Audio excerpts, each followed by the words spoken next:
Welcome to the Bogosity podcast for the 27th of October 2014, the podcast that never minds the bollocks.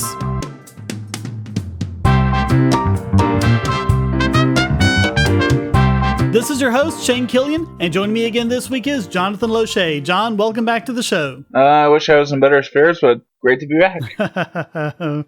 Maybe beating up on some statists will get you feeling better, or maybe it'll destroy what's left of your faith in humanity. Hey, if it cures my flu, that'll be nice. So you have an update for us on an older story? Well, one of the biggest things that's happened in Florida in a while is we had Sunrail open. And if you're not familiar with Sunrail, it was a commuter system that was supposed to link Orlando with several of its outlying suburbs to provide commuter transport. And part of the reason that we spent several $billion on this is the next major issue is going to be when, in about a year or two, supposedly, we're going to be tearing up I-4, which is the big interstate that pretty much links all of Central Florida. So the idea was, well, we'll be having all these people taking trains instead of taking I-4 to work. Sounds simple enough, right? Not for a government. Well, this is a recipe for disaster when you put government in charge of it. Mm-hmm. As probably most people who are listening to this could understand, ridership is down. The trains aren't working like they're supposed to. Big surprise. Yeah, and it's all putting a big dent on when and if I-4 is going to get redeveloped. Well, this story even says things like passengers are boarding for free because conductors aren't even checking for tickets. Oh, yeah, it's all classical government.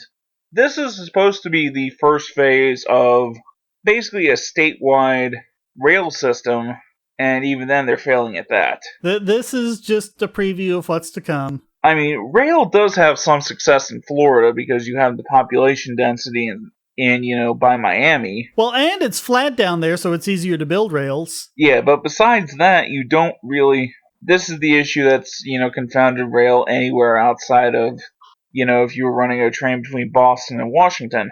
There isn't the population density. Yeah. So... Well, I also imagine Orlando being a big tourist attraction helps, because tourists need to get around, and you fly down to Orlando, you're not going to have a car. Instead of paying to rent a car, you just pay to take the train. We don't even have one of the rails running to the Orlando airport. Oh, boy. Yeah, you would think... That would be the first place I would go, okay? It would go from the Orlando airport to freaking Disney World. That would be the first leg. Yeah, that doesn't... No. Sunshine, everybody. All right, well, let's steamroller the news of the bogus. So we hear the classic question from statists all the time. Say it with me. Who will build the roads? And in addition to all the numerous answers we've given over the years, we've got a more specific one we can give now. Who will build the roads? Answer, Mike Watts. Mike Watts is a businessman in Bath in the UK. And what happened was there was a landslide back in February, which damaged a section of the A431 between Bath and Bristol, a section of the highway known as Kelston Road. And I've included a link to the Google Maps of the area and this little bypass that he built. Absent the bypass, motorists were faced with an hour-long detour. Even though it's just this tiny little part of the road that's gone away, there's basically nothing for, I think like miles in either direction. So miles before it, you have to get off, wind around all these roads back in. Adds an hour to your journey. So Watts stepped up and built the Kelston Toll Road, which is a bypass around the blocked section of the A431. And he rented farmland from the person who owns the land there.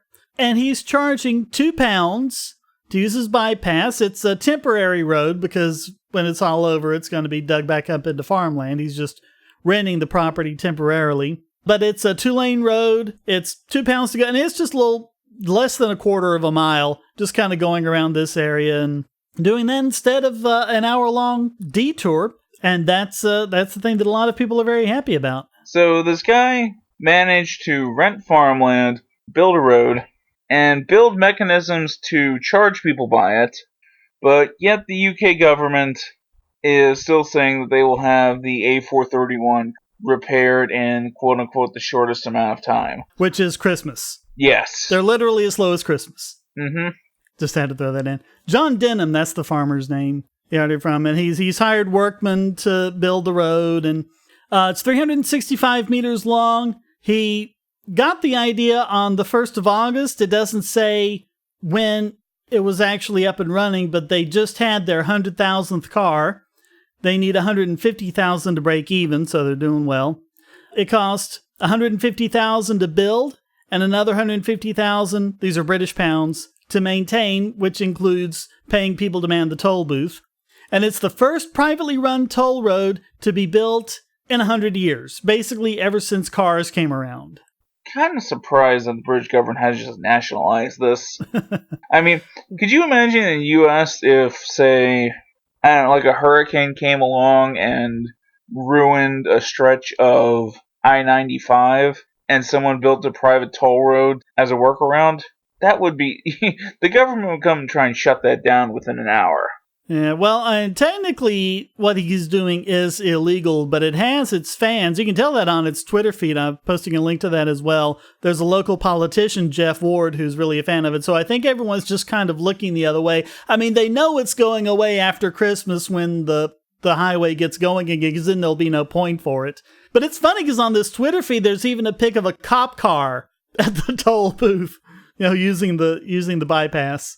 So... yeah, I mean, just all sorts of positive feedback for it. Then again, the cop car is probably going to turn into a supervisor for a cost of business. Yeah, but I mean, they've really been apparently criticizing the council for. They say it's going to take like £1.5 million to fix the road, and it'll take until Christmas. And it's like, just what's taking so freaking long? Well, part of it was that they had to wait until June for the land to stop moving and settle so that it would be stable enough. But still, I mean, it's just this tiny little section of road. They had to wait for whoever's brother-in-law company needed a contract. That's the real reason. Well, what I thought I would do, because it's not really fair to say, okay, this is a temporary makeshift road and look how much better he did it than government. I want to try to do a more valid comparison. So the cost of his toll bypass, this temporary wood chip road, £150,000. That's a little over 240,000 US dollars. And it's 365 meters long, which is 0.2268 miles, just under a quarter of a mile. That ends up being a little over $530,000 per lane mile. And what I wanted to do was just look up what's the cost of making a road. And I was really looking for a source that just kind of laid it all out and had it down as line items. Couldn't find anything like that, so I'm sorry. This is cobbled together from several sources, but according to railstotrails.org, the cost of making a new government road starts at $3.5 million and goes up to $23 million per lane mile, increasing to $88 million in areas of severe restrictions. And if you look in this source I'm linking to, the numbers are going to be different than what I just read out because they were in 2006 dollars. I've converted those, allowing for inflation to 2014 dollars. So basically a minimum of $3.5 million per lane mile is what you're going to get with the government road. So how much would it cost Watts to pave this road with asphalt? And I found an AMA with a paving and asphalt superintendent, and someone had asked him how much it would be to pave 1 mile of a 4-lane road, and he said it was $653,400 was the number he came up with. So for lane mile, you divide that by 4, it's just under $170,000 per lane mile. So to pave this road, just under a quarter of a mile, but 2 lanes, would be another $76,000. So that's a total of $226,000 to make this whole road.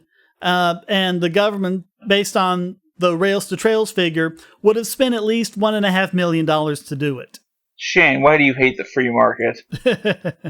I mean, it's sadly unfortunate to take into case bureaucracy, corruption.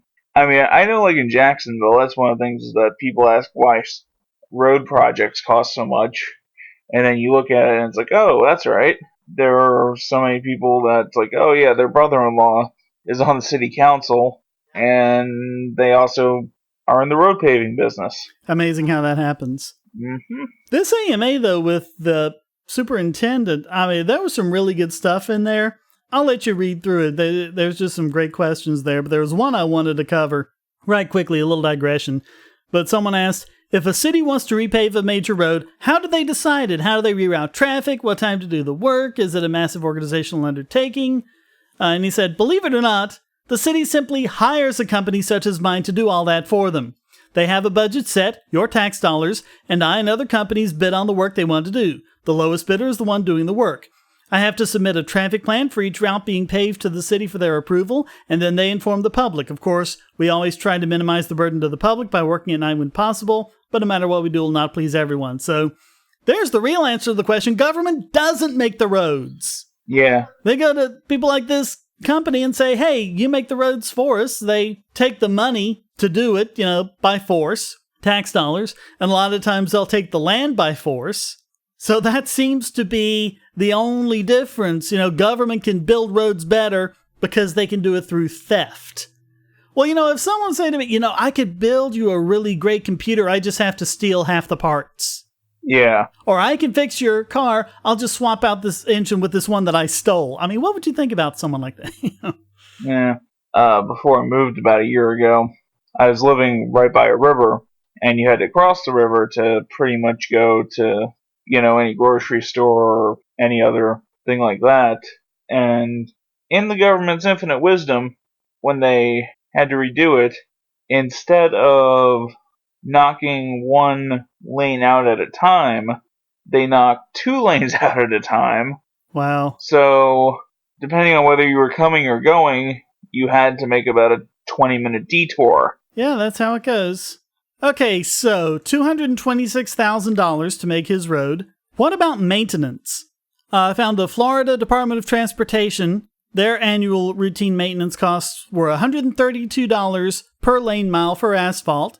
So to maintain this road for 1 year would be about $60. So really not all that much. And what I imagine, it's not like a pay-as-you-go thing. It's like time goes by and then all of a sudden you have to make repairs, so you're making them in chunks. But it seems like this guy's biggest ongoing cost is paying people to actually charge tolls. Yeah, pretty much. Well, and he's also got to pay workers to fill in the holes, because it's not an asphalt highway. It's still a dirt and wood chip road. Right. So yeah, he's paying a lot more in maintenance costs than he would have if this were a proper asphalt road. But here's the real thing I think we should take all of this. Even though they would have had more money that they could take by force and land they could take by force and get more political power and more manpower, government didn't do this. Government's solution was to send everyone an hour out of their way. So here's the free market solution, just £2. Who wants to bet that just the gas in that hour detour would have cost them more than £2? Yeah, maybe, I don't know, maybe since the UK government is already so socialist and corrupt, I could imagine if this was some guy in Louisiana right after Katrina who built a road on his property so that people could bypass a broken levee, the government would come and arrest him. Maybe. I remember one time near here there was like it wasn't a sinkhole. I think it was like a water slide or something that took out part of a road or a bridge or something like that. And basically the whole people of this village couldn't get out. That was their only way out. And the neighbor, his landowner said, well, you can come through here, but it wasn't like a paved driveway or anything. He was just kind of letting them cut through and send someone out, once or twice a day to go and get groceries and whatever people need. And, the county came by and said, well, we have to be sure that this is done safely.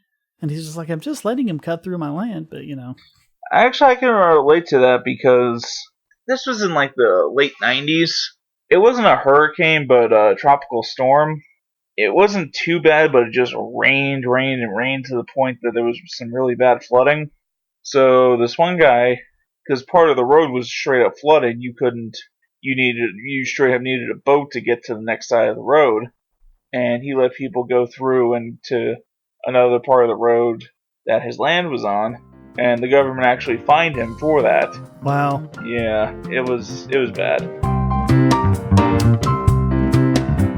Bogosity.tv and all of its services are hosted at GoDaddy. I've been very satisfied with GoDaddy's services and their wonderful 24/7 customer support for over 10 years now. So I'm happy to be able to give you this special offer. Just sign up for any new domain, web hosting, email, or other service and get 35% off with the code WOWNOBOGON. That's WOWNOBOGON. Because there's nothing bogus about these savings on quality internet hosting. Just go to GoDaddy.com and use the code WOWNOBOGON. Okay, so time to look at another way you can't rely on the Supreme Court to defend your rights. The way our legal system is supposed to work is you get convicted of a crime and then sentenced and imprisoned. But if you're acquitted, you go free, right? Wrong. Not anymore. A jury in D.C. convicted Antoine Ball, Desmond Thurston, and Joseph Jones of selling between 2 and 11 grams of cocaine. So they're small amounts. We're talking about petty drug dealing.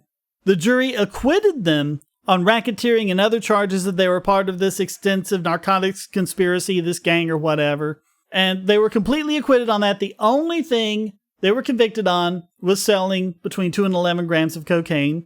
But U.S. District Judge Richard Roberts said he, quote, saw clear evidence of a drug conspiracy, even though the jury completely acquitted them on that.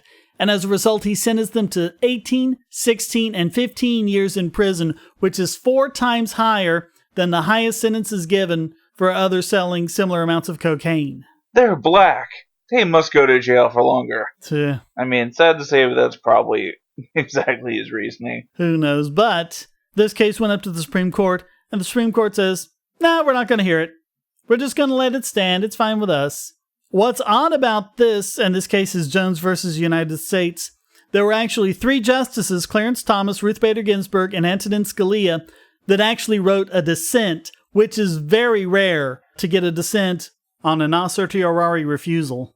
This, to me, a lot of times goes to, did you ever read Radley Balco's article where he talked about the Supreme Court, the fact that pretty much everyone who was a current active Supreme Court justice was either just a prosecutor or has really never even tried a case in court. Yeah. And let me see if I can bring this up here. But Scalia was saying that, yeah, this is what they've been waiting years for, because there have been all sorts of hypothetical cases of this, and they can't rule on hypotheticals.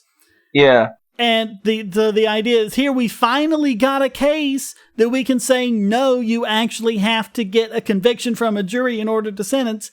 And the other 5 judges were like, nah, it's fine with us. Here we go. You know who's the last Supreme Court justice who was a defense attorney in a criminal trial? Who was? Thurgood Marshall. Wow. Thurgood Marshall was when? He retired in 1982. There hasn't been a single Supreme Court justice who has been a defense attorney in a criminal trial in over 20 years. This explains a lot. There should be a new constitutional amendment that requires anybody who's appointed that they should have been a defense attorney in a criminal trial. Yeah, back on point. The questions that you see asked in Supreme Court trials, to me, it just points out that these are people that are looking at academics and not stuff that actually comes up in trials. Well, it's mostly about who their cronies are and who they can get through Congress and things like that. Yeah, but I mean, still. Well, one thing the Supreme Court did right was in 2002, in Ashcroft versus Free Speech Coalition, and this was a case involving child porn. There were 2 previous cases. There was New York versus Ferber, which said that the government could restrict the distribution of child pornography in order to protect minors from the child abuse that occurs during its production. So, you produce child porn, you're abusing a minor, so you can make it illegal to stop that. Osborne versus Ohio extended this to possession. Well, the Ashcroft case said that this means that child porn is only illegal when there's an actual minor involved in the making of it. So drawings don't count, cartoons don't count, CGI doesn't count, an adult made up to look like a child doesn't count. None of that counts. Has to be an actual child involved. You have to be able to point to a child and say this child was harmed in the making of the porn, right? Well, unfortunately for Roble Hoke, that was the U.S. Supreme Court, and that precedent doesn't apply in the UK. And apparently he had a collection of Japanese manga and anime style images. Just drawings. Cartoons. Oh, God, I already know where this is leading to. Yep. And he was actually convicted of having illegal pictures of cartoons. Even though these very same images are freely available on legitimate sites. So he didn't go to the dark net to get them. He didn't download them from the Pirate Bay. Just ordinary illegal sites. I think, just possession of that, I think, is absolute BS. How is it abuse of a minor if there's no minor involved? Exactly. Yeah, his barrister, Richard Bennett, said, quote, "These are not what would be termed as pedophilic images. These are cartoons. This case should serve as a warning to every manga and anime fan to be careful. It seems there are many thousands of people in this country, if they are less than careful, who may find themselves in that position too." The fact that it's not there aren't any real children involved, and there isn't any, like I said, how can you abuse a child cartoon? Yeah, how do you abuse a drawing? So apparently they seized his computer. It doesn't say in the story why they seized his computer, but they found these images on it. None of them were of real people, but they were still classified as prohibited because they depicted young girls, some in school uniforms, and exposing themselves and taking part in sexual activity. And also the fact that he was actively searching for them on the internet, so he went to Google or whatever and typed in, what he was looking for. And this same guy, 6 years ago, was prosecuted for having CGI pictures of children, and the jury actually convicted him of making, quote, indecent pseudo-photographs of children. And it was based on how realistic the CGI was. I mean, this guy is just not having very good luck with the UK legal system. I assume that's probably why he got targeted again, because I'm sure he was on some list to get watched. Maybe, but he can't be the only one. But so far, they're saying that he's really the only one being convicted on this. Maybe, just slightly maybe.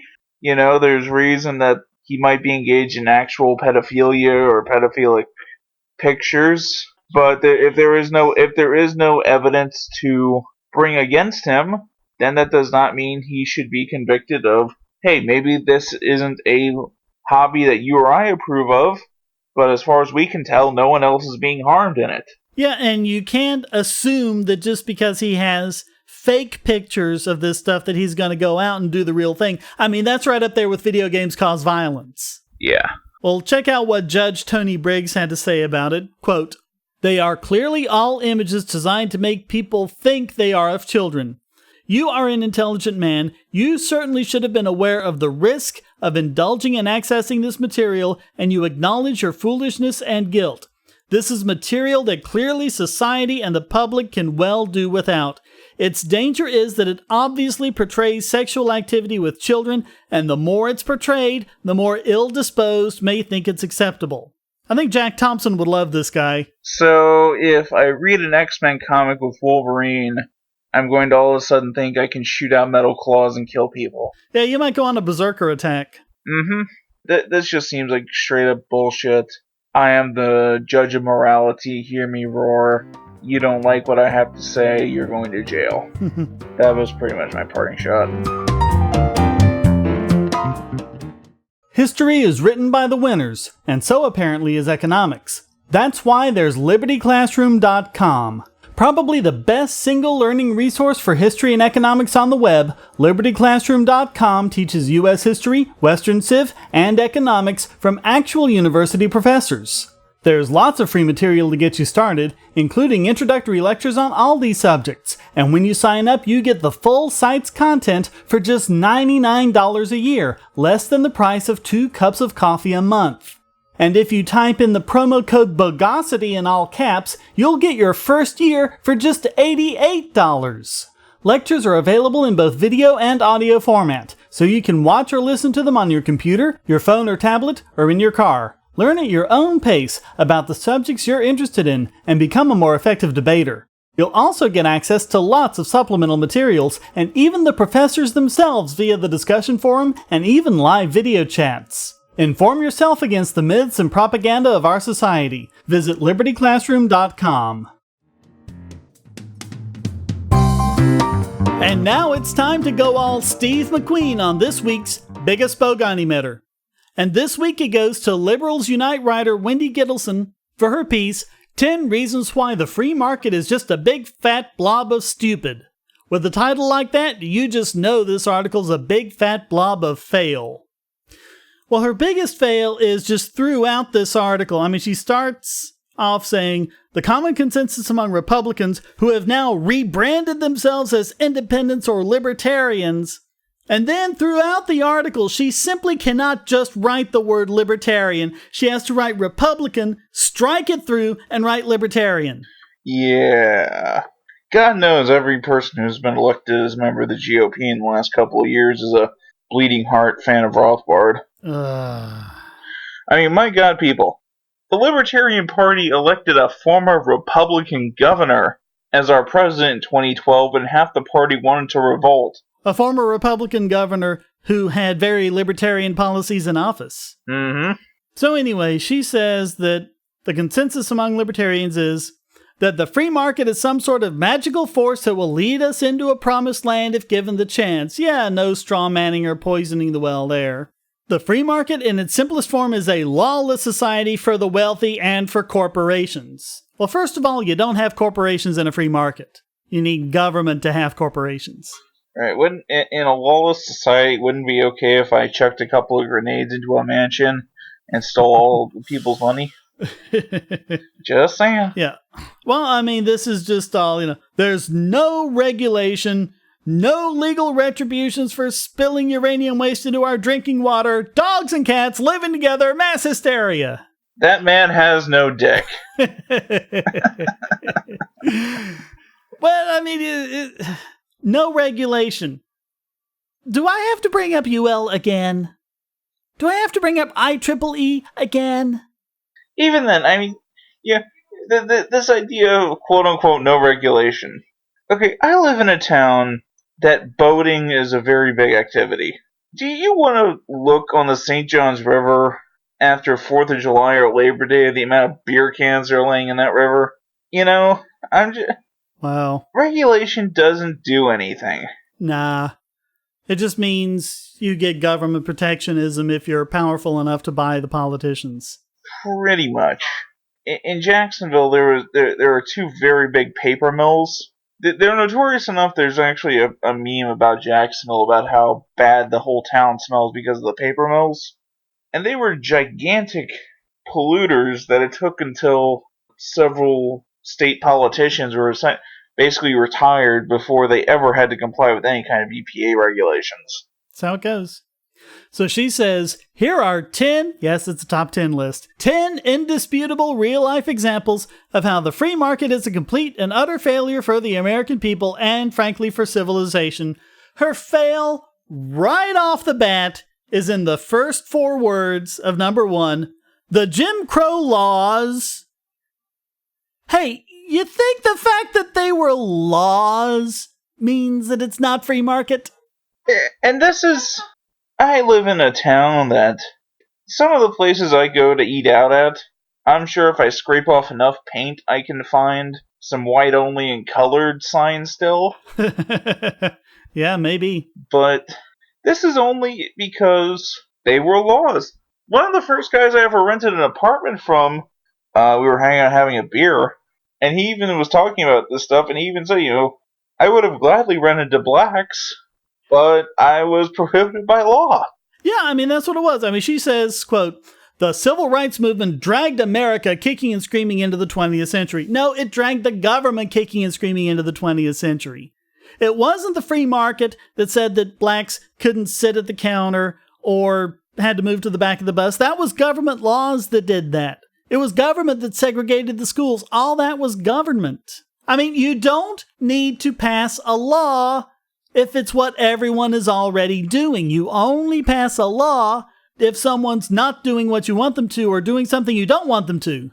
Even in this evil, racist South, if you're a small business owner, it's not black or white that's the color you give a damn about. It's green. Oh, yeah. And it didn't take them long after the Civil War to start, welcoming blacks in and, hiring them and everything. And it was just all the racists that had the problem with that. They couldn't get the market to do it, so they went running to the politicians. I think they pretty much were the politicians. But still, she says, quote, "If left to the free market, we would probably have to have 2 Starbucks on every block, maybe 3 because Latinos weren't such a factor during Jim Crow." Why would you go through the expense to build a whole other Starbucks just to have a separate one for black people? It makes no sense. You could never make a profit running your business that way. Even in this year, 2014, you can still go to certain places in the South, depending on your neighborhood, black or white, Latino, anywhere, and depending on your race, you won't be welcomed. And that's that's just a social thing. You can't really mandate that. Yeah, I'm just saying that it's, even in this quote-unquote era of social tolerance, it's gonna happen, but at the same time, like I said, 99% of business owners aren't really gonna care who you are, as long as you can pay your bills. So her next one is the news media. She says, quote, "Since the 70s, the news media has become beholden to the free market." No, it hasn't. It's become a mouthpiece for the government. They're repeating the government's lies about ISIS, just like they were repeating the lies about Iraq having weapons of mass destruction. I mean, if anything, it's the other way around. They're less beholden to the free market. George Stephanopoulos has a job at ABC. Oh, God. Don't remind me. Dan Rather? And she goes all self-righteous. She goes, "I would love to write about Somalia, a Republican strike-out libertarian country." Oh, God, Somalia again? I assume she lives in some alternate reality where the newsroom is the only source of media. I guess. Or the environment, or the next Watergate. But guess what? All the free market wants to read about is Kim Kardashian's ass. And even with my click whorishness, I still have too much integrity to write about that. Okay. Lady, the average blogger has more integrity in their little finger than you do in your entire output. Oh, God. I would rather read something than the Daily Cost at this point. They at least outright admit their biases. And next is Walmart, McDonald's, and Fox News, quote, "According to the free market, these companies are the best in the world." Well, at least the first 2 you mentioned probably are. Well, no, because Walmart uses a lot of eminent domain to get land for their Walmarts and stuff like that. They're all part of it. I really never see Walmart ever doing eminent domain around here. It probably differs in place to place, but there have been plenty of reports of Walmarts getting built with eminent domain. I think that might be in places that, you just sort of have to kowtow to local politicians anyway, like in Detroit, where they want to shut down Walmart in the first place. Yeah. But she goes, quote, "They are bullies. Because they are big, they can drive the competition out so they can become even bigger." Yeah, the whole free market makes monopolies thing. Yeah, like the government doesn't make monopolies like your local cable company, your local power company. Yeah, I mean, when they want to talk about Walmart selling $10 sweatpants for $10. 10-cent sweatpants for $10. Yeah, sorry, my bad. Well, first off, it's somebody who's recently bought a pair of Walmart sweatpants. A, they're $6. And B, they're pretty damn comfy when you have to... If you're just looking for something to wear when you are working from home on that day, they work out just fine. Walmart does not deserve this reputation of selling crappy stuff. And it's probably because they have the most generous returns policy of everyone ever, but they want to make sure that when they sell that product, there's not much of a chance you're going to return it. And man, so many people are just fighting. Everyone wants their products sold on Walmart's shelf. So, I mean, Walmart can really pick and choose, the ones that are going to be the best quality at the lowest price. Yeah. My uncle, he works for a reading glasses company that about a year ago, they finally negotiated a deal that their reading glasses would be sold in Walmarts across the country. They have to pay Walmart to put their stuff on their shelves. Oh, yeah. Yeah, so that just gives you an idea on how competitive it is to get your stuff in Walmart. She even says things like, "McDonald's is slowly killing us with their awful but cheap food. The only problem with McDonald's food is people eat too much of it. As long as you don't eat too much of it, it's fine. There's nothing wrong with it. No, well, it's not just that. It's these same social crusaders. If Walmart was still frying their fries in beef tallow, it would actually be healthier for us. Yeah. But I mean, years ago, McDonald's switched over to canola oil, which is much better for you. That's what I'm saying. It wasn't for prices. It was because of, the social justice warriors who said that the beef tallow was killing us. Yeah. When it's not. No. I want my fucking McDonald's fries classics. Those are good fries. And Fox News is killing civilization with their lies. That's not me being hyperbolic. In fact, I'm probably not stating that strongly enough. They are killing us and they don't care. Doesn't this sound like an anti-vaxxer rant? Well, I'm sure this person will be quite happy when...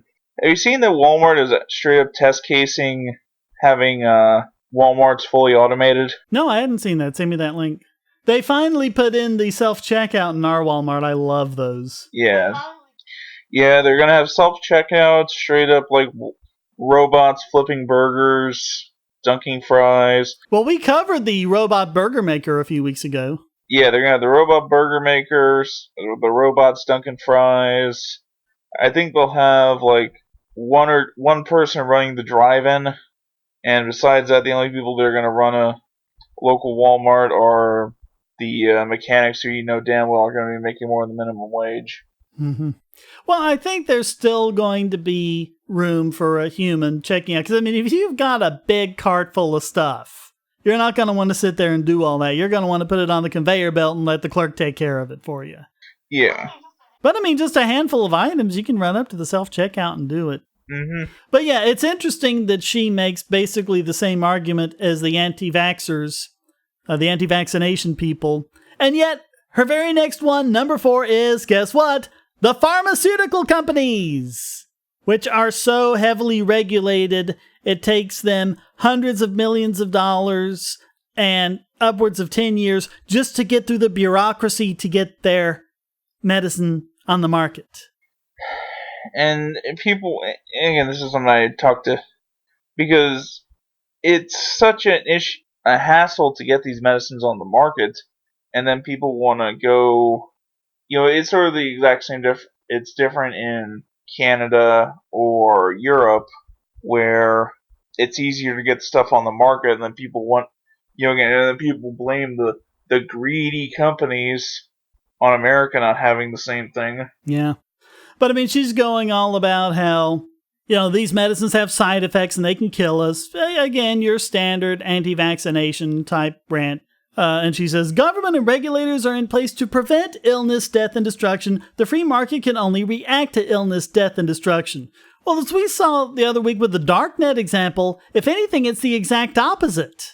I mean, we don't have we by and large do not have choices when dealing with pharmaceutical companies.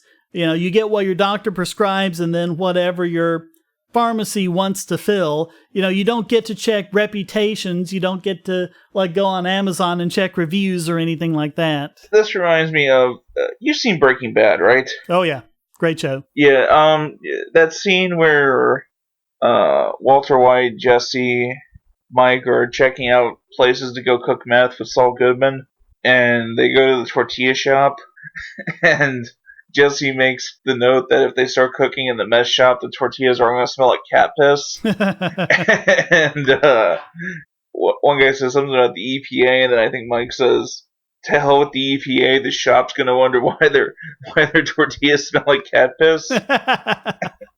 Yeah. That's the free market response. The next one, we already talked a little bit about monopolies, and she says, maybe they believe that the free market prevents monopolies, but it actually encourages them, and it discourages innovation. Yeah, that's why you almost never have innovation in a free market and have all this innovation in socialist countries. Oh, wait, it's the other way around, isn't it?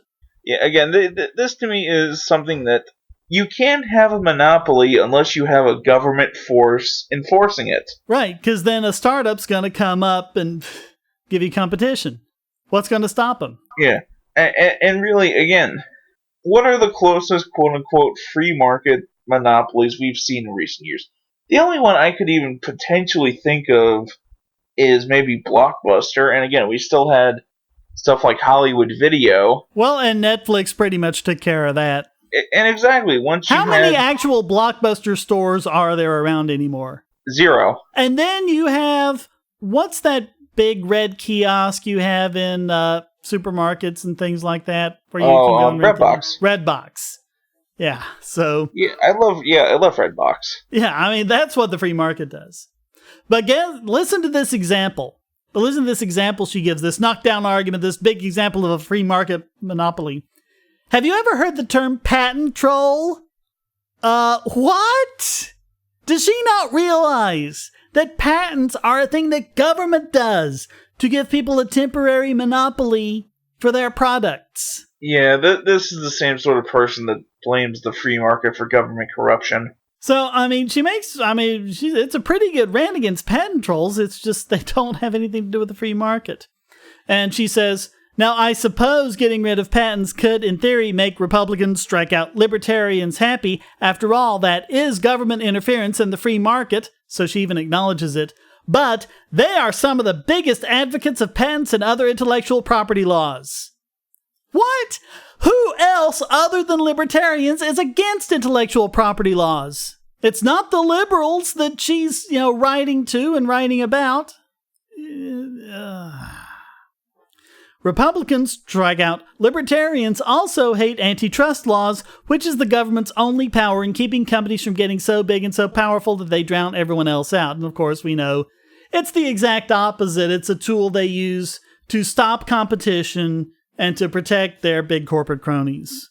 Yeah, I mean, look at the last big antitrust issue with Comcast and Time Warner. Yeah, they're government monopolies. That's what they... What does it really matter if Comcast and Time Warner merge? It's not like anyone has a choice of one or the other anyway, and they're taking that choice away. Yeah, I mean, if you and I could start up Killian Loesche fiber optics and hook up anyone from Florida to North Carolina with fiber optic internet to the home, would anyone really care? Yeah, but you can't do it because, you run into all the right-of-way issues from the government, and then there's all the stuff that bureaucrats can do to delay it, and yeah, that's monopoly power, and you'd better believe that Time Warner and Comcast lobby for that. I mean, for crying out loud, Comcast has the worst customer satisfaction rating in the country, worse than the DMV, worse than the IRS. How would people tolerate that in the free market? Although, to be fair, after I threatened to leave Comcast, they gave me high-speed internet, cable, and HBO for like $40 a month, so I can't bitch at them too much right now. Yeah.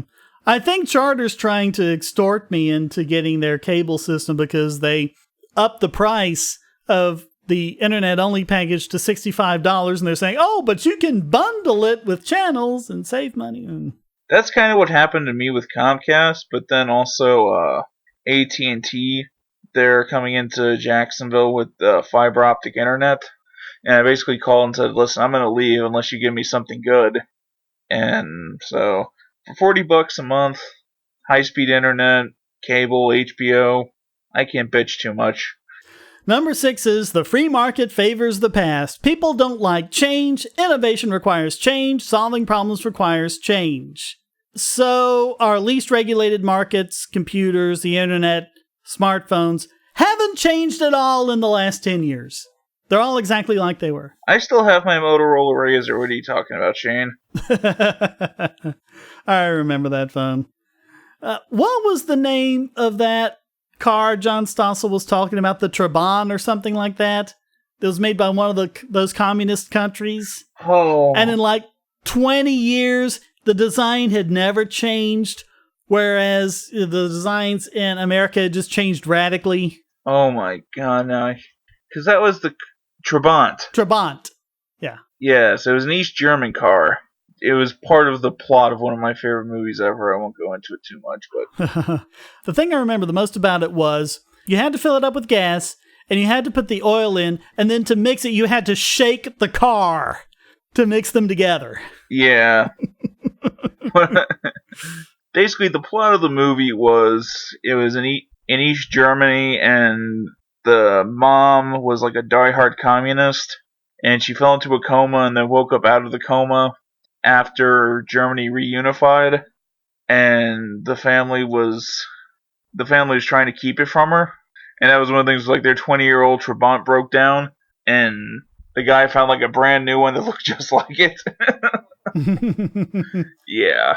It's just like your kid's turtle dies, you go to the pet store and you buy one just like it. Pretty much. All right, 7 and 8 I want to do together because they're kind of related. 7 is rich people will always do better than poor people and will have a shortage of intellect. And 8 is rich people will have the loudest voices. But I mean, that's what you have with government because the rich people can buy favors from politicians. Oh, God. And she even says, quote, of course, things like unions can help give us louder voices, but Republicans strike out. Libertarians hate unions. I mean, I don't hate unions carte blanche. No, we just hate the monopolies, the union monopolies, the government supported. It's the same kind of corporatism. It's just like the reason why we hate the corporatism around Walmart and McDonald's. Mm-hmm. It's the same thing. But, I mean, it's like we want people to be able to get together, pool their money, and have a louder voice than they would have been able to have individually. That's what the Citizens United decision allows, and who wants to bet if I went looking through her history of stuff, I'd find her being against the Citizens United decision and railing against it. But it's not just that. It's, quote-unquote shortage of intellect. I can remember plenty of, issues to where people have tried to make things better for the poor, but because it wasn't kosher with the government, it had to be stopped. Oh, we've covered plenty of examples on the podcast in the past. Yeah. If you cover most state university systems, somebody was wondering why there wasn't a quote-unquote University of Louisiana, and why the Louisiana State University was the main university. And if you break it down, it was because the actual University of Louisiana was failing the students, and wealthy booster actually straight up purchased the university and turned it private in order to benefit the poor. And you may have heard of it. It's called Tulane. I think I have, yeah. Yeah, it's in New Orleans. So it went from being the University of Louisiana to Tulane University. All right, this next one is just laughable. Number 9, a free market would require a Republican's strikeout, libertarian's worst nightmare, an open border. Again, we are the only ones calling for an open border. And her whole write-up on this, one is one sentence. In order for market to be truly free, all players have to be in it, even those from south of the border. That's it. And you know what? Libertarians agree with that. She doesn't even try to warp and spin libertarians into think. I would love for some uneducated Mexican or Guatemalan or Bolivian, come take my job. Please. I would love nothing more than if I could. If you want to do a job better than anyone else I could think of, I would love to employ you. I would love to help give you and your family a better future. Please come to America. If all I have to do is dos cervezas frios, then that's hardly a hardship on me. And number 10 is our old favorite. The free market has never ever in the history of mankind worked. I challenge anyone to find one example. You won't find one because it doesn't exist. Yeah, and the airplane didn't work until the Wright brothers built one. I mean, even then, you look at what went on with the Native Americans before Columbus. There was a system of free trade within all the tribes. Just look at the Darknet. Even Darknet, or what I'm talking, because there was a... And that's basically a bunch of criminals. Yeah, but I'm talking about the Native Americans. They found alligator teeth in Minnesota. Explain that one to me. But I mean, she talks about the amount of knowledge required to make informed decisions about anything is vast. Can you believe she's bringing up the calculation problem as a point against the free market? Because, damn it, government knows better. Yeah. Well, she says, I really like having a government ensuring that it's safe and adheres to certain ethical standards. I'd also like more information on the wrapper so I can be better informed. Well, you know what? If that's what you want, demand it and the companies will respond. This goes back to the same issue I have with GMO people. Even though I am not anti-GMO or, not automatically a fan of something that's natural or holistic, because there is a movement and a market for it. You have companies that... do you have Publix by you, Shane? Not right near where I am, but like south of me towards the border we have them. Okay. But I mean, Publix has a huge section of all, it advertises all natural, all holistic. There's Trader Joe's, Whole Foods, Fresh Market. It's not as though these people's voices are being ignored. Yeah. Look how much gluten-free stuff there is. It'll blow your dick off, Shane. So all that makes Wendy Gittleson this week's biggest Bogon emitter. You say you don't like Bitcoin? Why not? Oh, because it's not gold. No problem. Just go to coins.bogosity.tv and you'll be taken to Coinable, where you can buy gold or silver coins or bars with your Bitcoins, with literally up-to-the-minute spot pricing. Now there's no reason not to jump on the Bitcoin bandwagon. Whether you're a Bitcoin miner, service operator, Bitcoin business owner, or market speculator, you can get gold and silver from reputable dealers. And Coinable has Bitcoin liquidity for fast processing of your order. Coinable even utilizes a special shipping infrastructure to ensure that your investment arrives safely at your door. And you know what? By going to coins.bogosity.tv, you won't pay a penny more, a Satoshi more for your purchase. But you'll help this podcast. You can even sell your gold and silver for Bitcoin as well. Coinable is your Bitcoin to gold marketplace. So go to coins.bogosity.tv and start turning your Bitcoins into gold now. And now let's dial up this week's Idiot Extraordinaire. And I know the podcast is running a bit long this week, but I really want to take time to deal with this one, because it's hardly a secret that I'm a huge fan of the Atheist Experience TV show and their podcast, and especially Matt Dillahunty. I've referenced Dillahunty quite a bit, even in my videos supporting libertarianism, because he does a good job of stating all these first principles on which everything is based.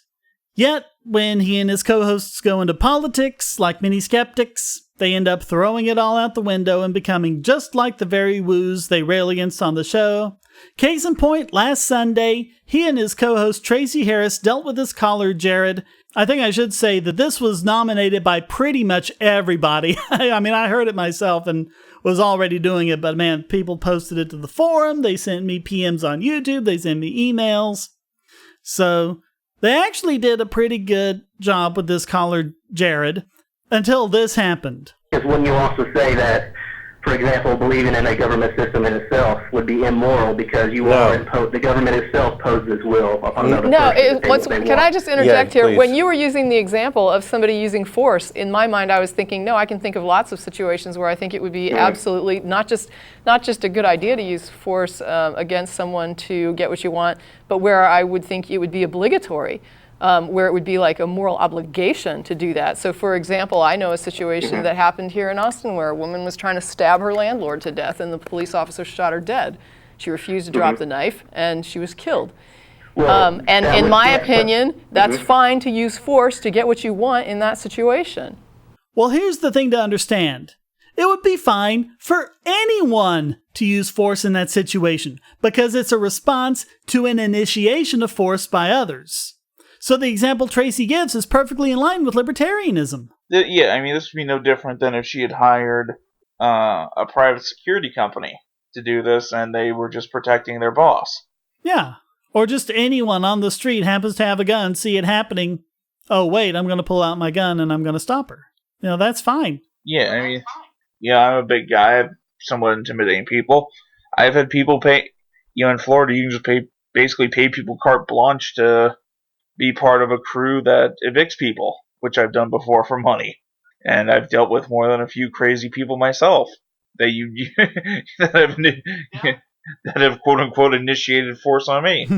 Yeah, but then she says... Right, and so when the government applies force to get what they want, a lot of times that is obligatory. In fact, that police officer was the government applying force in order to get what they want. Yeah, quite often the arguments on this tend to portray the government as if it's something else. We are the government. Yeah. Well, talk about almost getting the point. The government isn't us. The government is politicians and bureaucrats. But the point is, government is people, and therefore there are no moral principles that apply to them but not to others, unless you want to elevate them to demigods or at least high priests. This goes back to, plenty of issues we've discussed here on the podcast. As you said, it's a deification of these folks as being higher than us. It's divine right of kings. That's what it is. It's divine right of kings. Let's just say it. Are you a citizen of the United States? Yes, I am. Are you being forced to stay a citizen of the United States? Yes, actually, because there's that $2,350 expat tax we talked about a few weeks ago. Plus, they reserve the right to detain you indefinitely at airports or border crossings. Yeah, it's not like I can buy an island off the coast of the Caribbean and create my own country. People actually tried that once. I forget, it was like in the Pacific, I think, or somewhere. They got this island and they tried setting up a free society on it, and one of the neighboring governments sent the military in and just took over them. Yeah, I would love to just go there and live the rest of my days. Do you think the U.S. government will let me do that? As long as you pay your taxes to the IRS, yeah. Are you eligible to run for office and be an elected official in the United States? Yeah, if I stand out in the rain all day and in the hot sun collecting signatures and run all my coffers down to zero just to get on the ballot and then get excluded from the debates and everything else. And me, former candidate for office, there's a lot of bullshit and Orwellian funny words that are used to run. It's one thing to say, okay, yes, you need 1% of all eligible voters to sign a petition for you. When you say that, it doesn't sound so bad. But when 1% is 70,000 people. Or even in my case, I had to get 1% of the people that were in my district, which is about 750. And even then, it was only because of a loophole in Florida law that because it was a redistricting year, I could get any registered voter in the state of Florida to sign. When you count in the fact that roughly half your votes are going to get tossed out by the supervisor of elections, plus the people are going to tell you to go to hell, plus the people are just going to say no, all of a sudden that 750 goes up to about 5,000 people. Oh, yeah. Yeah, they'll stay up till the wee hours of the morning, tossing out every signature they can find an excuse to. If they don't just violate the law outright, like they did in 2 states with Gary Johnson, and even if you tried to do it in a major party, Ron Paul showed us that he was eligible to run for office, but the Republican Party broke both the law and their own rules to make sure that no one even had a chance of giving him a single vote as a nomination. Yeah, pretty much. Are you allowed to vote and participate and influence the policies? Yes, I am. Then what's the complaint? Ah, yes, the magic voting ritual, because that works so well, doesn't it? Here's all you need to know about this point.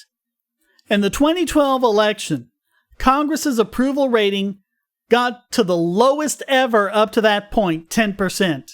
Then I think like a year or two later, it dipped down to 9%. But at that point, it had been the lowest approval rating ever.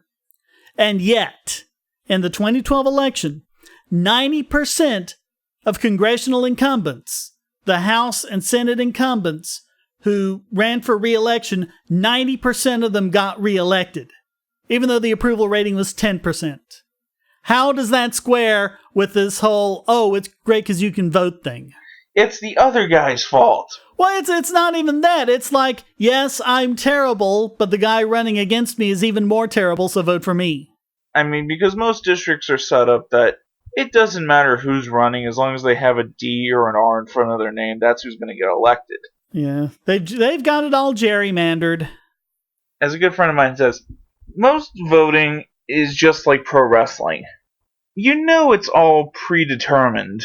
No matter what, though, people come back to it. So Jared replies, let's say that if 49% of the population does not want something, and 51 does want something, the 51% that's what we have a right. You are arguing that the government is a matter of a simple democracy, simple majority, and that's not the government we have by any stretch of the imagination. We have a constitution, which is what protects the minority from the whims of the majority. Yeah, and how well's that working out? I mean, our president is a Nobel Peace Prize winner with a secret kill list and a fleet of flying killer robots that he claims the authority to use against American citizens without trial. You're telling me the Constitution is still a factor here? You mean like how we've pretty much burned away the 4th and 5th Amendments? How you don't even have to be convicted of a crime? How you can be outright acquitted and still get sentenced for it? Like we just covered? No. Is that basically if you don't have your right to enforce your will onto another person, and we have two political parties who both believe on, say, taxation, and no matter who's ever going to win, someone's going to show up to my door if I don't pay my taxes. Correct. And say, hold on, let me finish. And then let's say you owe this amount of money, and eventually if I don't pay it, they will use force to take it from me. Correct. All right, so they admit and they acknowledge the taxes are collected by force, right? But then she says, especially when you are here voluntarily. Yeah, it's the whole you can leave thing, as long as you're willing to give up your job, your home, your community. No, come on, people, let's call that idea what it is. Political exile. Yeah, and again, it's not like all of a sudden you want to leave and go to Switzerland or England or any other country. That you can do that willy-nilly and say goodbye to the U.S., particularly if you're the kind of producer that's going to be paying taxes. Yeah, if you can pay your expat tax and you can get through customs and everything. God knows I couldn't pay an expat tax and all the other associated quote-unquote fees. How can I afford to move? I've still got 15 years on a mortgage left to pay. You know, I got kids I'd have to bring with me. I have a dog that's illegal in a lot of countries. That's true. That's true. But I want to do something here. I want to compare government to a mafia protection racket. And I really wish Dave were here so he could do the voice. I can't do the voice as good as he does. But the mob shows up at your place of business and they're all like, pay up or bad things will happen. But if you do pay, we'll protect you. So you pay them. And then armed gang members come around or whatever. You just call them up and they show up like, oh, he's under our protection. So how is this any different? I mean, you can leave, can't you? You can close up shop and go open up your business someplace that isn't under mafia control, can't you? And the mafia is not going to make you pay a $2,350 expat tax. There you go. Yeah, I actually think I like the mafia deal a little better. Yeah, at least the mafia is not going to try to break your leg if you don't pay or if you do pay up, they're not going to break your leg. I mean, you do pay your taxes, the government's going to find a way to screw with you anyway. Oh, yeah. And then not protect you. Like Warren versus D.C. I mean, we'll talk about that in a minute. But the drug wars and the war in Iraq and the war in Afghanistan, which I don't support, so you're taking my money to support something that I find immorally wrong. Tough. You don't get to run the country individually. This is a society, and there is a social contract that you are a part of, not the king of. How has the social contract not been intellectually trashed from one end to the next? If a Christian person wanted to say that by the social contract, taxpayer money should be used as vouchers to go to school at a Christian school, these would be the first people screaming that it was BS. Yeah. Well, I mean, it's all based on tacit consent and all sorts of other things that would be, if you had an actual contract that worked that way, would be thrown out of any court in the civilized world. And it's a contract they can't even show you. And what I want to know is, what does government have to do to breach this contract? Because the idea is, oh, you don't pay your taxes or whatever, they'll come after you and put you in jail because you broke your end of the contract. Well, what does government have to do to break their end? I mean, if the fleet of flying killer robots doesn't do it for you, what about Warren versus D.C., where the Supreme Court ruled that the police are under no obligation to provide you with police services when you call them? Oh, God. We've got cops arresting people for videotaping them in the line of duty, which there's not a single law against anywhere. And do I have to bring up Kelly Thomas again? Did I ever speak about my time on this podcast about when spent a semester working with the Innocence Project of Florida. The Innocence Project of Florida was a nonprofit that used DNA evidence to clear people who were on death row. Yeah, and they ended up clearing hundreds of people, didn't they? Yeah, hundreds of people that would have been killed by the state and who were convicted in trial. Well, and you have people like Chelsea Manning and Edward Snowden. You know, Chelsea Manning's in jail. Edward Snowden is in exile. I think he's still in Moscow. Is he still at the airport, or actually, I don't know if he got to a hotel or something? But I think I think that's actually sadly what's his face, Assange. No, Assange is at the Ecuadorian embassy in London. That's what I was saying. I think he's like stuck in the wing of an embassy. These are people. All they did was point out the stuff the government had done, which if there is this social contract thing would have been indefinite breach of it. They can't even let us know that the government's doing that. How is this any sort of valid contract? Pay your taxes and we won't kill you. Yeah, that's pretty much what it is. As long as you are not coerced to stay here, you are voluntarily, every day you stay here, participating in the social contract at your free will. Yeah, and as long as you stay in mafia-controlled territory, I guess you're voluntarily participating in that as well. I'm sorry, if your argument can be used to support a mob protection racket, it just isn't valid. Let me just go get the hammer to jab the ice pick further in my skull. By the way, when people make this argument, don't they basically take away every single reason to complain about there being any sort of monopoly? You know, like in the South Park episode about the cable company? Well, if you don't like it, why don't you go to another cable company? Aw, you can't. We're the only one. As the guy plays with his nipples. If only South Park had followed that and not signed up with Hulu. Yeah, that's true.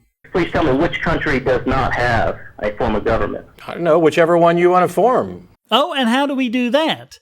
When the mob cartel known as government has already divided the world up, and even when we do have a country like the United States that's founded on the ideas of small government and individual liberty, and specifically John Locke's absolute rejection of the social contract, the statists end up taking it over and saying, tough, if you don't like it, you can leave.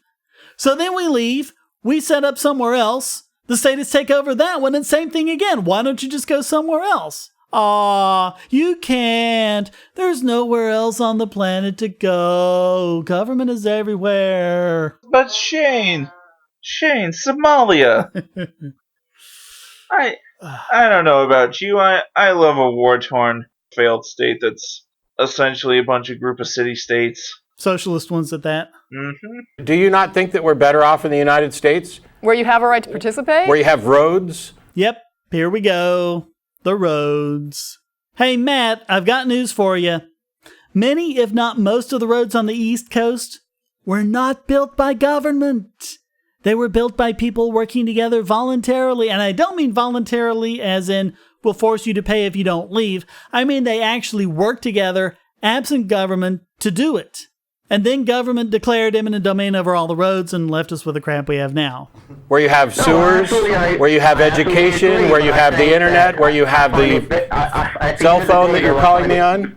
Yes, because those things are impossible without government. Cult of the omnipotent state time. I mean, we had an educational system far superior to France or Britain before any government involvement, and it's been slipping ever since. Yeah. And the other thing is, we just need to get over this idea the government invented the internet. It didn't. And I'm linking in the show notes to an article from the Foundation for Economic Education. And this is from Andrew P. Morris, where he talks about, quote, the internet today bears little resemblance either to what the government wanted to build or to what it actually built. The innovations in networking that produced today's net occurred as much despite government funding as because of it. The internet represents the success of spontaneous ordering over central planning, not the successful design of a new technology by the state. And he does a really good job at length of going through it and supporting all that. If you compare the internet to when it was really controlled by the state versus what it is now, no resemblance. But really all it was ARPANET.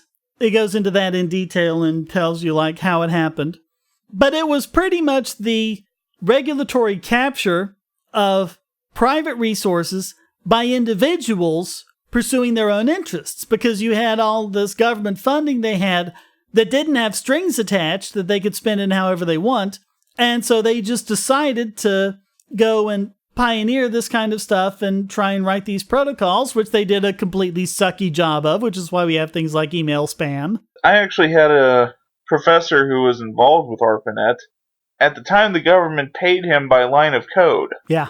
So they would actually make stuff that was bloated, that could basically barely function, but it did by the government standard. But because it was 300 lines of code instead of 40. Yeah. Well, he also talks about government crowding out.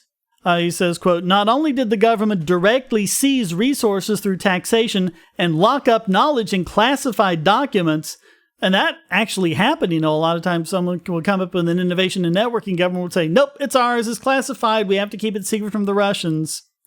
It also lured many of the best computer scientists to work on its projects, slowing private sector activity. Setting up a network required permission from the FCC. Existing communications companies like Western Union fought the creation of new networks. Even when a private packing switching network, Telenet, began operation, many millions in legal expenses were required to fight the regulatory battle prompted by RCA, ITT, AT&T, and Western Union. This kept Telenet from making profits for years. Regulatory barriers to entry, not a lack of entrepreneurial activity, slowed the efforts to build private networks. Al Gore did not invent the goddamn internet. And basically, ARPANET and all of the networks that grew up around it were shut down completely in 1990. And so network traffic ended up being a mix of private and public transmission lines. And in 1995, when the government finally relinquished all control of it, that was when you had this explosion, both in the growth of the internet and in the innovations in internet technology. So at best, you can say that the internet was started by government workers who did it because government had an open-ended policy. Well, I want to tell you a little story about something very similar that happened in the private sector around that time. There was a guy who worked at Hewlett-Packard, and at that point, HP had a policy that anyone who wanted to could just go into the part supply closet, get whatever parts they want, build whatever they want, do whatever they want with it, and their only stipulation was that you had to give HP first crack at it to say, okay, yes, we want to produce this, market, and sell it. And if they said no, it was yours and you could do whatever you want to with it. So this guy did it, and he brought it to them, and he said, hey, HP, here's this thing I built. What do you think? You want to do it? And they went, nah. Okay, so it was his. So he called up his friend, hey, I got something to show you. Went over to the garage of his friend's parents' house. That guy's name was Steve Wozniak, and his friend was Steve Jobs. And they invented the Apple computer. So government invented the internet the way Hewlett-Packard invented the Apple and the Mac and the iPhone and all the stuff that came after that. So can you imagine HP trying to take credit for all of that? That's exactly what it's like when you say government created the internet. Well, it doesn't have a lowercase I in front of it, so it doesn't matter. Lowercase I, capital Internet. Internet. Okay, maybe not. My thing is, the ends do not justify the means. Nobody's putting a gun to your head. I just don't think you understand how social contracts work. I don't think you get it. But they've already acknowledged that if you don't pay, you get a gun pointed to your head. But that's okay because you can leave if you want. I'm sorry, but no contract that works that way is valid. Not for the mafia, not for government, not for anyone. Yeah, I find it very immoral to support the war on drugs. And I strike the letter to the government. I do not want to support this. They will use force and take my tax money from me. And that is my property rights. Those are the fruits of my labor. How did you get that property? Who granted you that property? Who granted you the right to property? Basically, that would be a contract between me and another individual that we both voluntarily agreed to. Money isn't owned by people. What? Oh, God. Yes, it is. So wait, are they saying money is owned by the government? Are they saying the property is owned by the government? The money is owned by the government is what they're saying. And again... But government did not invent money. Yeah. It was invented by people trading because barter was too complex. Yeah, it's a very simple idea of what is money. Look throughout history. Look at all those little tribal systems where they traded with each other. absent any kind of government, what did they do? None of them were barter. There really has never been a barter economy any time in history. Because it's so unworkable, people end up immediately creating some sort of money. And they gravitate to gold and silver for various reasons that I've gone into in other videos. But, other people have used rice. They've used, rocks with a hole cut in the middle, all sorts of things. The famous example of Manhattan Island was traded for beads. It wasn't because the Indians were morons. It was because the beads were rare and valuable in their society. Yeah, and they could trade those beads for a lot of stuff. It's the same example of things that we think are silly that depreciate in value very quickly. Well, a lot of people think gold is silly to use as money, so there you are. Think about someone who would trade, a lot of things for a brand new Corvette. In 10 years, it's not going to be worth a lot of money, but it'll be, it's worth something then. He pays me well. Unfortunately, force imposes. Who enforces the contracts? Boy, I wish you could see her face here in the podcast. She has this big smile, and she's all lit up like she thinks she's just made some knockdown argument. As if people haven't come up with 150 different ways of enforcing contracts without government. My parents got a pool installed when I was like 12, and it was done pretty half-assed.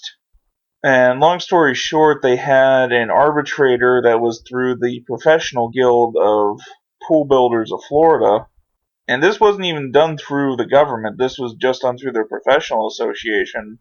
And the people who built the pool had to basically refund their entire check. And doing it through the government would have taken years, and you would have had legal fees through the roof. But you've got options. You can go to the Better Business Bureau. You've got websites like eQuibly and netarb.com. Visa and MasterCard have options for transactions using their systems. Again, we talked about the darknet. Even there, where it's a bunch of criminals dealing in drugs, completely absent the government, they've put in all sorts of protections in place for enforcing payment transactions. And to say we need government to do that is nothing short of the cult of the omnipotent state. You mean like the mafia? Whoa, where'd you come from? I finally showed up. You people want me to come on this show, and you want me to give you an example of the mafia. You mess with us, we break your legs. That's just how we do it. You can't argue with a mob. What are you gonna do? That's just the way it is. Same thing with the government. What are you gonna do? You ain't gonna do anything. This is what happens when you mess with the top guys. You just don't do it. Yeah, but the thugs from a different mob are coming to my store and making threats, so I'm calling you up. I'm paying you protection money. Who are you going to call the government? They'll charge you extra. Dave Turcotte joining us, ladies and gentlemen. Yeah, we had just made a point about enforcing contracts without a government. But we were talking about things like, the Better Business Bureau and the things they do on the darknet to enforce contracts without the government, and how you do it without breaking people's legs. This is basically a point-by-point, every non-creationist thing we bitch about on this show. All in one. Actually, and Dave owns a pit bull as well, so we both own dogs that would be illegal to take to most countries to flee the U.S. Of course. What other options could there be? Could there be? Actually, that would be a very good thing. If there was no government, you would come up with a voluntary system done by society. You would go to your neighbor with a gun and enforce it yourself. Mediators. It would be crazy. You're describing a government. No, he's not. He's describing a private entity in the free market providing a service. It's not a government because you're not forced to use that one and only arbitration company. It's not a monopoly. You can choose anyone you want to arbitrate. That is the difference. You have a choice. Instead of a government that we've all, participated in and elected, now we've got a bunch of little miniature mediators that the two of us have agreed to. So let's say you and I have a disagreement, and we then agree to allow Tracie to be the mediator between the two of us. Yeah, I get to be the authority, right? Yeah, absolutely. And I'm the government. And No, because we have a choice of going with someone other than Tracie. Why is that so hard to understand? It's once again one big G or another. So-and-so is God because we put all our faith in it, even though there's plenty of examples of other gods. So-and-so is the government even though there are plenty of other examples of different governments or different entities that can do the same job. Now, once we've decided that we've agreed on this, and Tracie makes her ruling, and she rules in your favor, and I decide that I'm no longer going to accept Tracie's authority, what do you do then? Well, then it's too late. It's already done. I mean, look at the example we covered on the darknet. They have this escrow-like system that's actually cryptographically protected. You have the buyer and the seller engaging a transaction, and you have the trusted third party. The transaction can either go through and go to the seller or get reversed and go back to the buyer on the say of any two participants. And since it's all done cryptographically, you don't need a government to protect you. You just need math. That's all you need, just math. Math isn't exactly the government's strong suit. How do you think we got in such a bad debt? Yeah, true. Math is like kryptonite to them. I still say instead of that, we just all call for a king in the north. We just hope he doesn't have a wolf head. Basically a private organization that would basically would do justice. You're just building a government and you're calling it private. No, you're not, unless you want to define government so broadly that it means any group of people who can do anything. That's the way people like it. Well, I'm a government then. Well, look, if you insist on calling that a government, fine. We'll just say that's the good kind of government because it doesn't use force to maintain its monopoly power. It's the monopoly power that we object to. Again, that requires critical thinking, which, that's hard. But they do it all the time. They do it all the time on, religious issues and everything else. They know how to do it. That's the thing that gets me. These guys are pretty much experts at critical thinking. Yeah, but when it comes to things they don't want to do, well, then it's too hard. Because the rest of us in society would rather have a government that imposes the thing that you supposedly agreed to than to be stuck with no possible recompense. But that's a false dichotomy. As I just explained, those are not the only two options. Once again, that's another example of I'm in the 51%, fuck you in the 49%. Oh, but the Constitution. Don't forget the Constitution. It's a very all-or-nothing mentality. Yeah. Oh, you're not in favor of government-run healthcare? Well, that means you want poor people to die. It sounds all the same to me. Yeah, if government doesn't do it, it doesn't get done. That's the essence of it. So he tries to make a comparison to slavery, and Matt immediately hangs up on him. And then after hanging up on him, replies, Hey, how many slaves had the opportunity to, leave? Leave? Well, actually, thousands did, thanks to the free market innovation of the Underground Railroad, while government was constantly capturing runaway slaves and prosecuting those who helped them escape.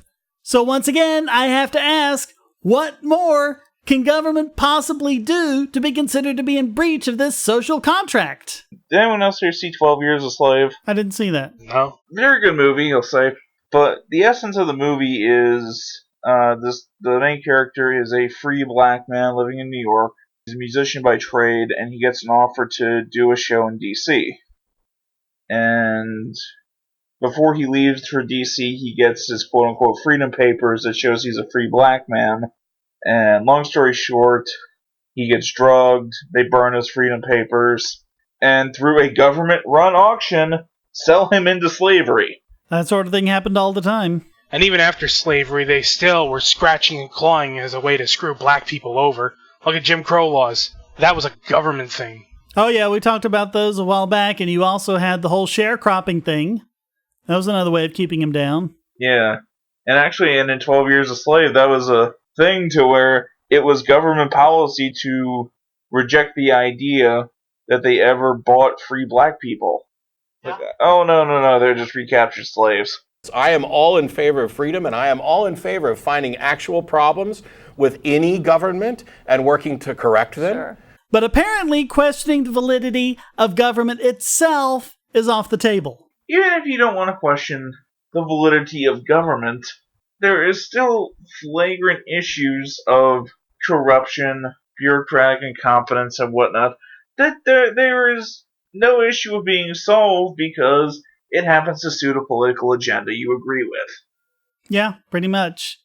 I mean, it's pretty much been established that you make a decision subconsciously and then consciously you come up with the rationalization for it, and a lot of the critical thinking techniques are there to try and bypass that and prevent it from happening. But when you're emotionally attached to something, it won't even occur to you that you're not thinking critically, that you're bypassing all that. And that's a big problem.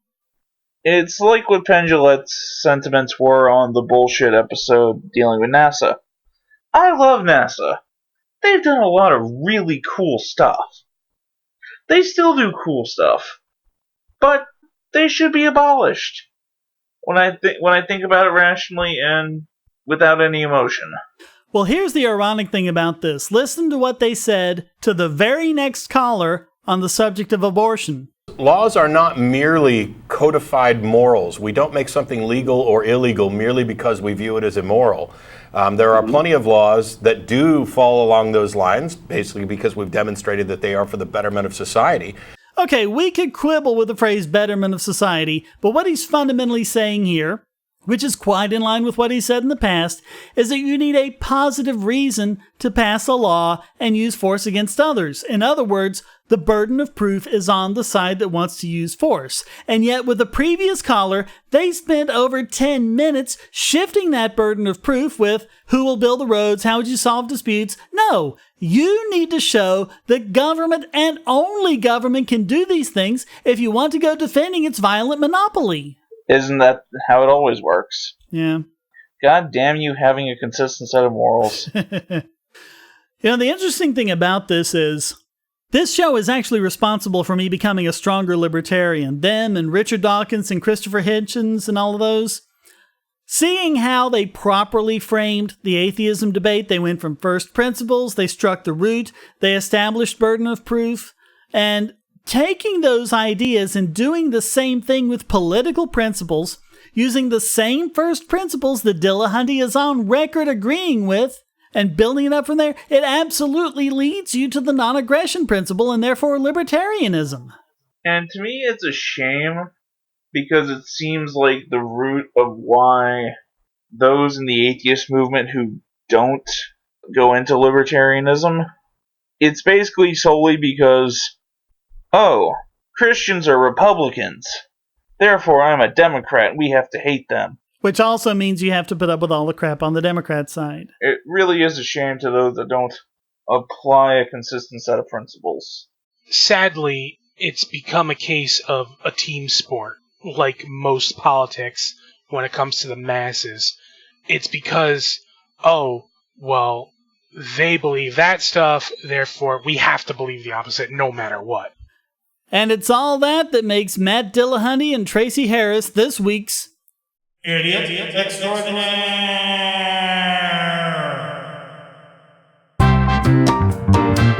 Well, that wraps up this Densdale edition of the Bogosity podcast. Please visit the forums at bogosity.tv where you can read the show notes and join the discussion on these and other subjects. This podcast is free but not free to produce, so please donate via PayPal or Bitcoin at the top of the Bogosity.tv website or down the right-hand side of the podcast page and give generously to keep this podcast going. And if you'd like to contribute to the podcast, just send a question, statement, news article, or rant to podcast@bogosity.tv. Put it in an audio file, and if it's good enough, it'll get played right in the podcast. Thank you for listening, and thanks again to Jonathan Loesche and Dave Turcotte for joining me. Great to be back again. Thank you for having me. It was good to be on, kind of last minute, but thanks for having me. Until next time, here's a quote from John Quincy Adams. All the perplexities, confusion, and distress in America arise not from the defects in their Constitution or Confederation, not from want of honor or virtue, so much as from downright ignorance of the nature of coin, credit, and circulation. The Bogosity podcast is licensed under Creative Commons Attribution Non-Commercial Derivatives 3.0 Imported License.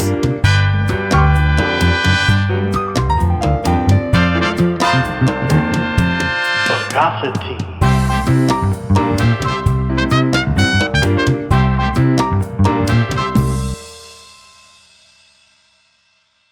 Christmas time is coming, and the most classic of Christmas stories is A Christmas Carol. But how much do you know about the original Charles Dickens novella? Have you dismissed it as a children's book with one-dimensional characters amounting to nothing but platitudes and cliches?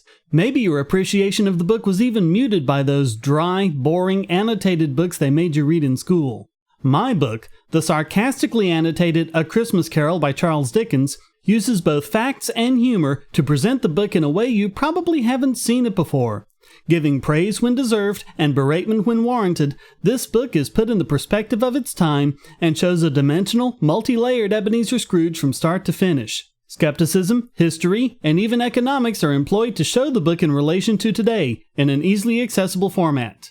Appreciate the Christmas of your youth all over again. Get The Sarcastically Annotated A Christmas Carol by Charles Dickens, available at Amazon and on PDF as well. That's kind of ironic coming from John Quincy Adams. True. Do you want to talk about my dog for a second? Sure. Oh yeah, well this is John speaking from my heart here. As you may well know, I am a proud owner of a rescue pit bull. Dave is also an owner of a rescue pit bull. And this is coming from my heart here, no particular reason other than that. Pit bulls are amazing dogs. And I actually had an issue with my building recently to where someone called out the fact, basically said that they were a dangerous breed and were against property rules. And I challenged that, and my homeowners association agreed with me. And our insurance actually covered pit bulls. I have both my homeowners and our larger building insurance through State Farm. Good company. If you're a pit bull owner, or if you're thinking about one, go through them. Because I know an issue a lot of people have rescue dogs is the fact that the majority of the dogs there are pit bulls. They are fantastic dogs. I have nothing to say bad about them. They're great with children, cats, any other. They are not vicious killing machines at all. No, they're not. No, but the worst thing I can say about mine is that they like to jump up on my bed and lick me. Yeah, they're sweet.